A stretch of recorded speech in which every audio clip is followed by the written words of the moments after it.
Ground for the story that follows. The undated letter was found among the effects of one of the pioneer families of southwest Missouri. There was nothing in it to indicate the place it was written. Family names mentioned, however, indicates the locale to be in the Wanda community, which is about 10 miles east of Neosho, Missouri, the county seat of Newton County, and the time was probably pre-Civil War. Now, time has dimmed the writing, and worse still, many phrases are lost in the creases of the much folded paper, and even some sentences are missing where the paper has been torn. Consequently, some of the action related in the story had to be fictionalized. Basically, however, the incident related below is set out in the letter, which reads in part. The shock that was later covered then with 2 bundles of bound grain. Run for your lives! Indians! Run! Indians! I couldn't have been more than 8 years old when I heard old man Danby yelling those frightening words. He and old Miss Sellers were running as hard as they could up the big road where it crossed the creek just below our house. Every time one of them got breath enough, he would yell, which wasn't very often. They was so nearly exhausted from running. Me and little Doc, my youngest brother, were playing in a peach tree in front of the house when we heard them. Little Doc just fell out of the tree and hit the ground and running, screaming as he ran for Mother to hide him. I slid to the ground and stood there too scared to run, my fingers locked together over the top of my head.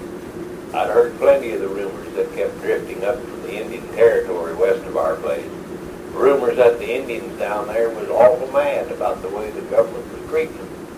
So mad, everybody said they were likely to break out any time and start scalping every white person they saw. I half expected to see Indians come riding out of the brush along the creek any minute, tomahawks flashing in the sun, hot on the heels of our fleeing neighbors. So I stood frozen, holding down my hair and kind of swaying back and forth while I waited for the man and woman to get closer so as I could find out more. Old man Danby reached the low rail fence around the yard, about 10 yards ahead of Miss Sellers. He just sort of hopped and straddled over the fence, ignoring the open front gate. He was a short, fat man with pale red hair and blue eyes that bugged. I can see him yet, wobbling across the yard till he got to the big oak tree and just kind of fell against it. His hat was gone and his hair was tousled and the sweat was running the little drops down the wrinkles in his fat neck. His breeches legs were wet to the knees. Evidently he hadn't bothered to look for the football at the creek crossing. He leaned against the tree, puffing and blowing like a horse with the heaves, and he kept clawing at his throat with his fat, pudgy hand. He was trying to say something, but I couldn't make it out. Old Miss Sellers come up on the other side of the tree, wheezing and puffing too. She just kind of slid down because she was sitting with her back to the tree and her legs straight out in front. She was wild looking. Her long black hair was tumbled every which way, and her eyes looked like a scared rabbit's eyes. About this time, Father came hurrying from the barn to see what all the commotion was about. Mother was there too, with little Doc in her arms, and she was trying to quiet him. We all moved over to the oak tree, and for a minute there was an awkward, dream-like silence. I wondered why my parents didn't do something about getting away from the Indians, not realizing that only little Doc and I had heard the warning cry. I tried to speak, to yell, to let Father know about the danger, but my throat just wouldn't work. Old man Danby was beginning by this time to get his breath back, but all he could manage to say was, "My poor children would be killed, my poor brother's children," and then he would wheeze some more. Miss Sellers joined in with her squeaky voice, shrill and bright. "Lord, deliver us! Lord God, mercy, have mercy on us!" She clasped her hands and reached toward the sky as she said it.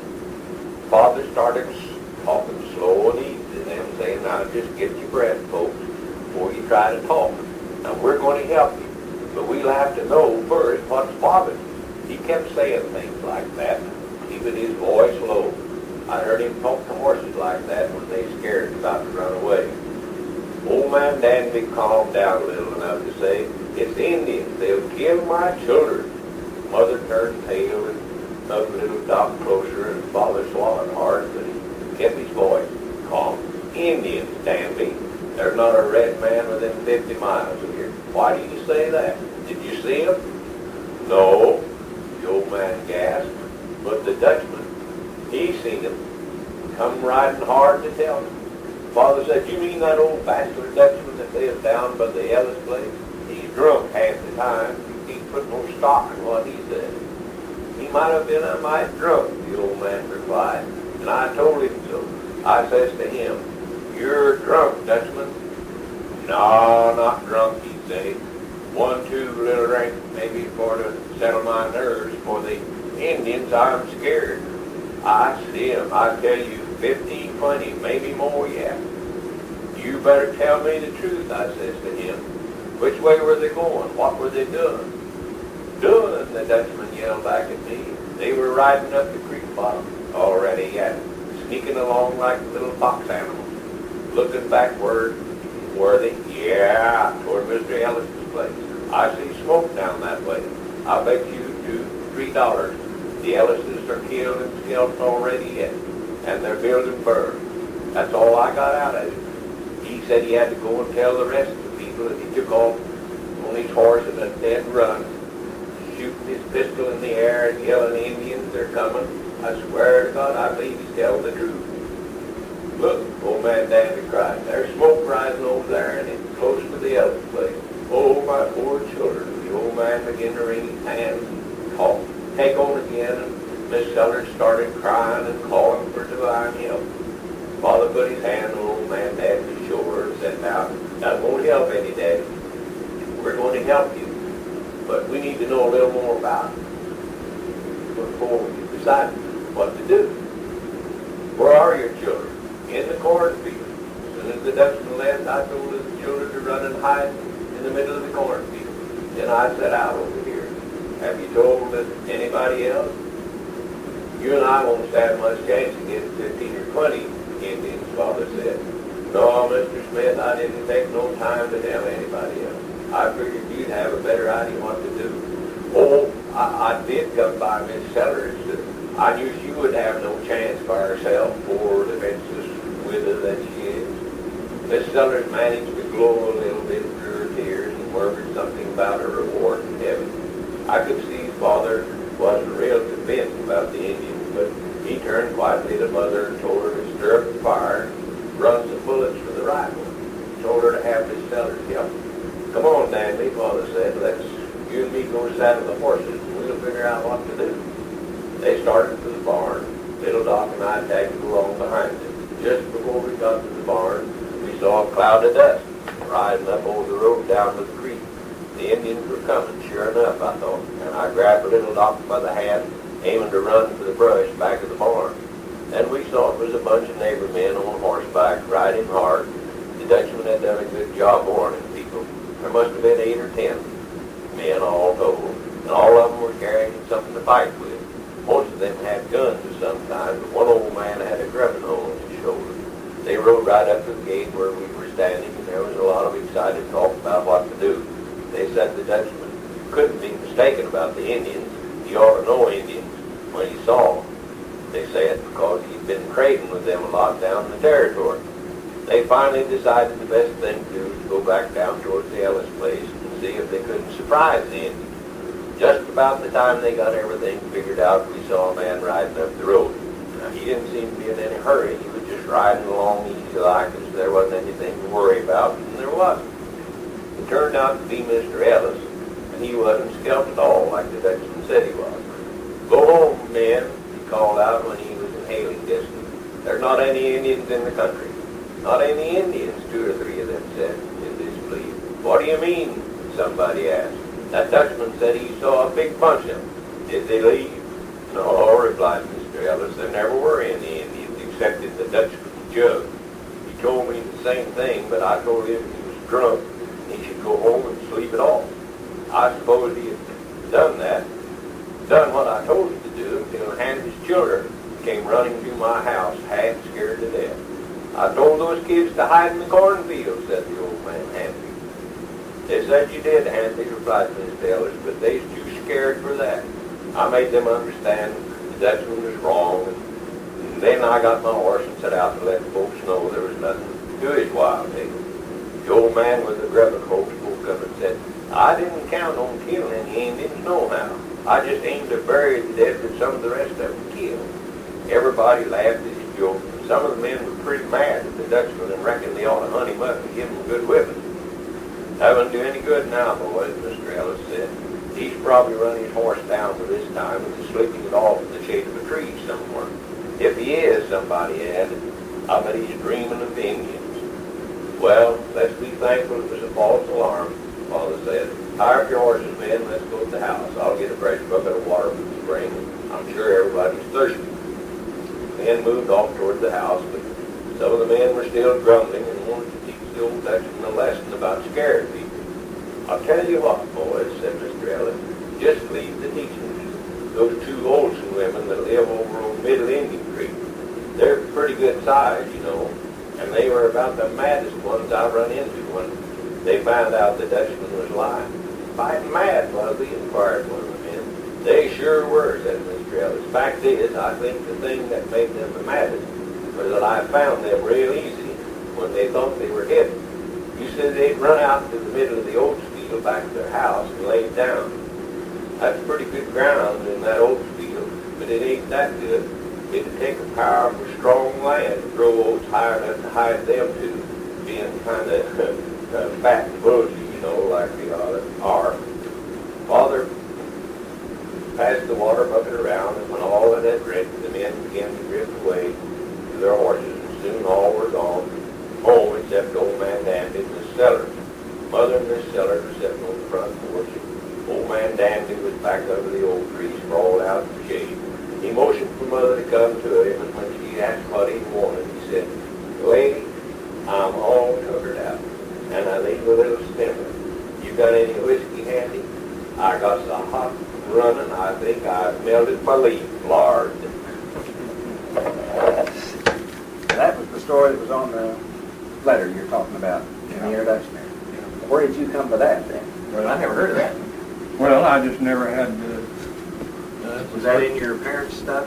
well, my mother's stuff. Wow. Yeah. He wrote that, when you think they wrote that probably in the, Well, probably in later years, didn't they? well, no, it was a letter, and I don't know, yeah, probably in later years. Yeah. I'm sure it was, but it was his handwrite, old Dr. Yeah. Smith's handwrite, I'm sure. Where did he live?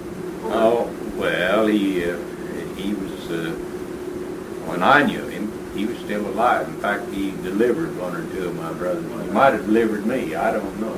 But anyhow, he lived at Stella. He was the doctor that had the office in the old hotel down at 7 Star Springs. Yeah. And he published a paper called the Weekly Record in Stella. And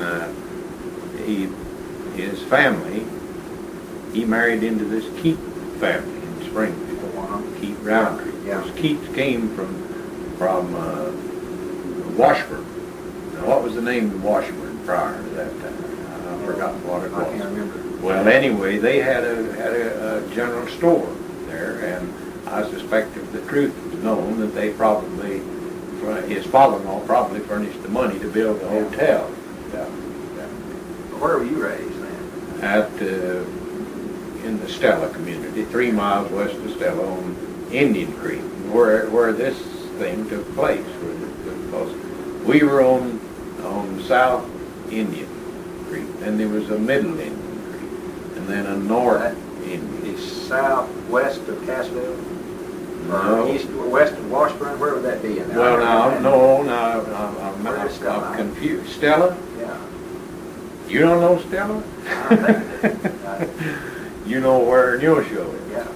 You know where Wheaton is? Yeah. Well, now, if you went from Neosho to Wheaton, the way the road went when I was growing up, you'd go through Stella going to Wheaton. It's about 10 miles west of Wheaton and about 15 miles east of Neosho. Sits on the bank of Indian Creek. Well, had your people lived down there for long? Well, 1836. That's when they brought the old gun and the broadaxe and all that stuff and built the old house. Where were you born? Well, and then this farm that Dr. Smith bought joined the old homestead where my great-grandfather settled, David Smith, the man that owned the gun there that we were talking about. He came there in 35, I believe it was, and built this one-room log cabin. He and his brother-in-law, Tom Benton, Thomas Benton Havens was his name, but anyway, was his brother-in-law. Then great-grandfather went back to Kentucky and brought his family, and they moved from near, where's the bluegrass town? What's the name of it? Where they at? Eureka. Horsetown in Kentucky, where the bluegrass, it's Lexington, near Lexington, Kentucky. And he brought his family, and they came via St. Louis in order to get across the river. When they got to the Warsaw River, to the Osage of Warsaw, was at flood stage, and so they had to camp on the north side of it there for about, it seemed to me, 6 weeks sticks in my mind. And anyway, an infant child died while they were there. One of their children was buried somewhere. That's almost a typical story of the Ozarks settlers. They were either Kentucky or Tennessee. Yeah. They would come and find the land, then go back and get their family and bring them. You had the ones that came to St. Louis, then the others would go to St. Louis, down the Mississippi to the mouth of the White, and then up the White. That was your earliest, I think. I'm probably so. Of course, they didn't come by water, you see. No. And did you happen to notice a little chair that's let me bring it in here because it ties in. Here, let me. Yeah, there's one. Let's go. While they were in here. No. My grandmother, according to the family story, rode in the front of the wagon in this chair. Of course, it had to have a new bottom put in it. But the thing I wanted you to see, if you notice, the front posts on this are flat, whereas the back ones are not. They're more of a round shape, and there is a reason for that. That the children, the babies, learn to walk with this thing. See? Well, put it on the side and use it like a walker. Like a walker. And the interesting thing about it is that all of my children learned on it also. And it's worn flat. Yeah. Well, David Smith, whose gun you saw in there, as I was relating earlier, came to Missouri first, as I understand, in 35, then went back and moved his family here, and I don't know what month they got here in. It must have been in the summertime. If it was flood season on the Osage, it's probably the spring of the year when they hung up there. Where were you raised then? I was raised on the old homestead that was... Where'd you go to school, like grade school? I went to Hazel Green, which was 1.5 miles from where we lived, and of course we walked. I went to high school in Stella. Stella was a 2-year high school when I started there, and as slow as I was getting through, it was a 4-year high school when I finished. Well, in fact, I believe the second year, when I was a sophomore, they increased it to 3 years, and then eventually. I only taught school, or went to high school 3 years.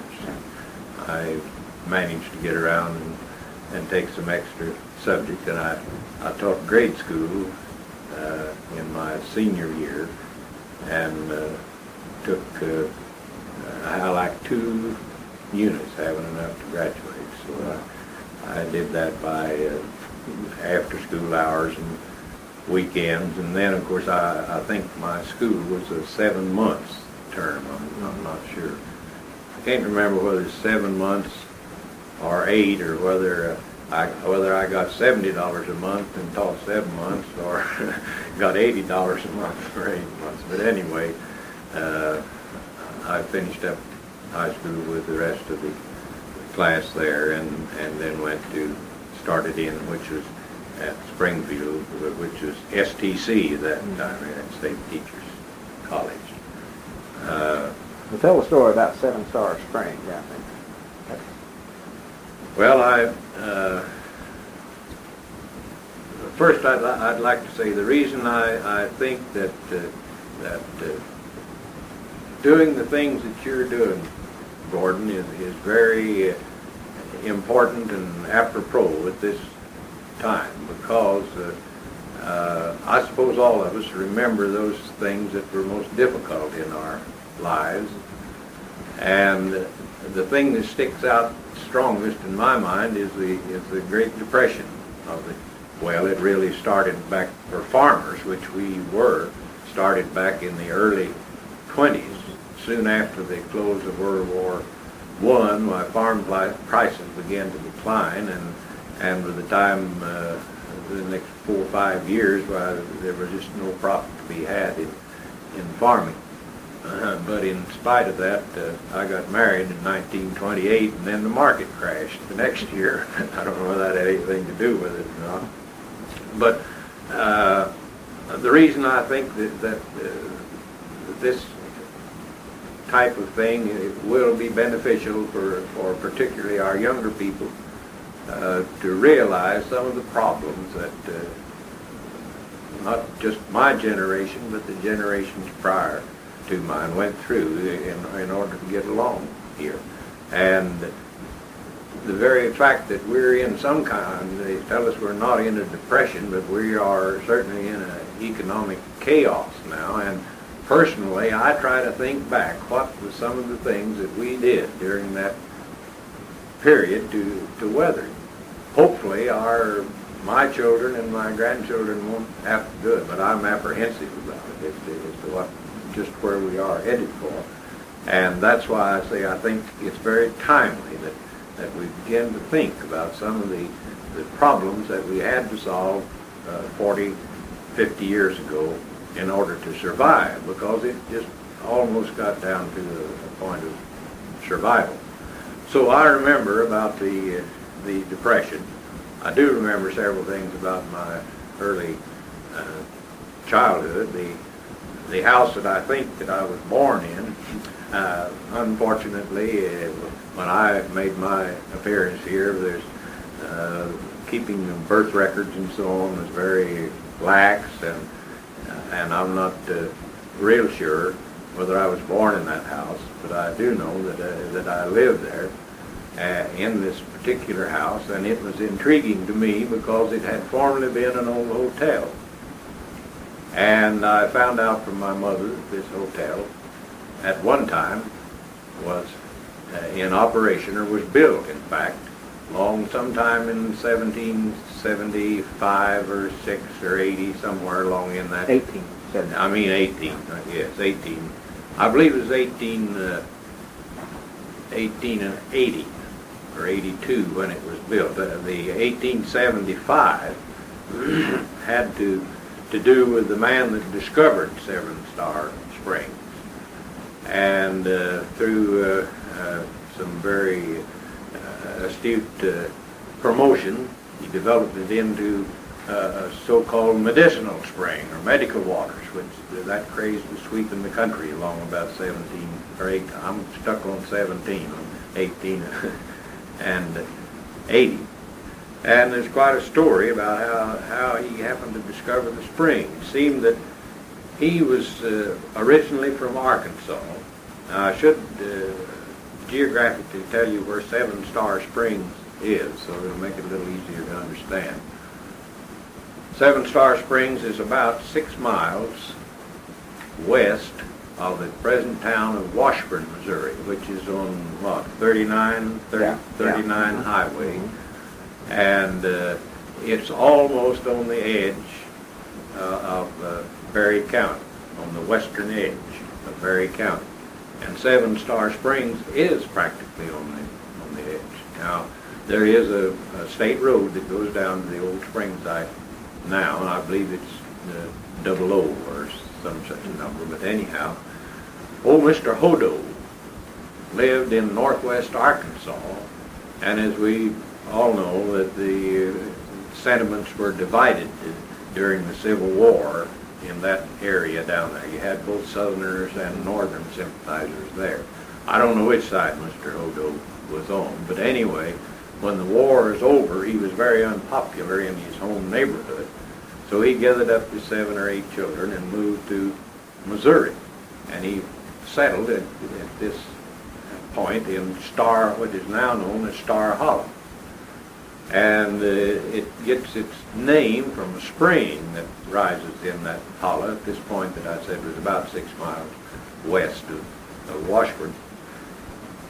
It seems that there was a number of boils, as the Indians called it, where the spring came up, and somebody with a good imagination said, well, those boils or those separate springs are arranged in the exact order of the great constellation. They could differ. So they called it 7-Star Spring.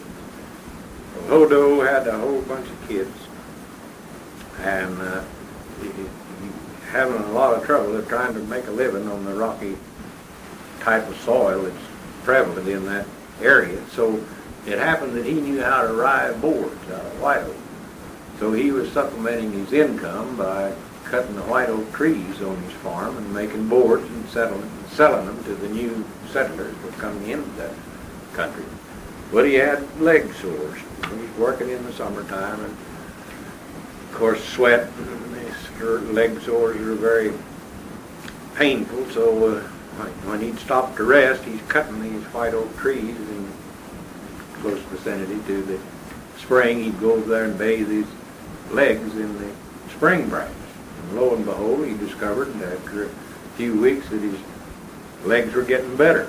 So he concluded that this was a medicinal spring. Of course, probably he had impetigo or some of the other things that went along with the type of sanitation that we had in those days. So he was smart enough to get the site of the spring set out in a special survey or a town plot, and put out the word that he had a medicinal spring, and people started flocking there, and everybody got well, presumably that came. And to make a long story short, at one time, according to the census, 7-Star Springs had a population of somewhere around 2,000, maybe 2,500 people. Of course, there was all sorts more saloons, I understand, than anything else. And the blacksmith shop and the general store, and then this hotel was built by a doctor, Dr. Smith, who happened to be my mother's uncle. And he set up practice there. Well, then some of the natives kept telling the promoters, now you better get up out of the holler, as they said, because someday old Star Hollow is going to flood. It always has. But maybe like some of our land promoters today, they didn't pay any attention to it. And according to my information, incidentally, I got most of my information from on 7-Star Springs from, I guess you'd call it a report or anyway, an article that Beva Scantlin and her brother Dewey Scantlin, and Dewey Scantlin was a brother to Roy Scantlin, who was at one time state superintendent of the schools here in Missouri. And what I'm trying to say is they were reliable people, and I believe that the information that they set out in their report is true. That there came a sort of a warning flood, washed away a few things that people said, oh, well, that's all right, that happens. But to make a long story short, sure enough, it turned loose in, I think it's 1882 or 83, and just cleaned the town out, everything that was down in the low land. In the Scantlin report, they said that some fellow had driven in there with a good team of mules. Now, I mentioned earlier they had saloons, and there's some pretty rough elements around there, and there's a lot of thieving going on. So to protect his mules, he took the trace chains off his harness and locked one end of it around the mule's neck and the other end around a tree. And he never got back to unlock them before the water got there, so he got his horses, or his mule was drowned in that.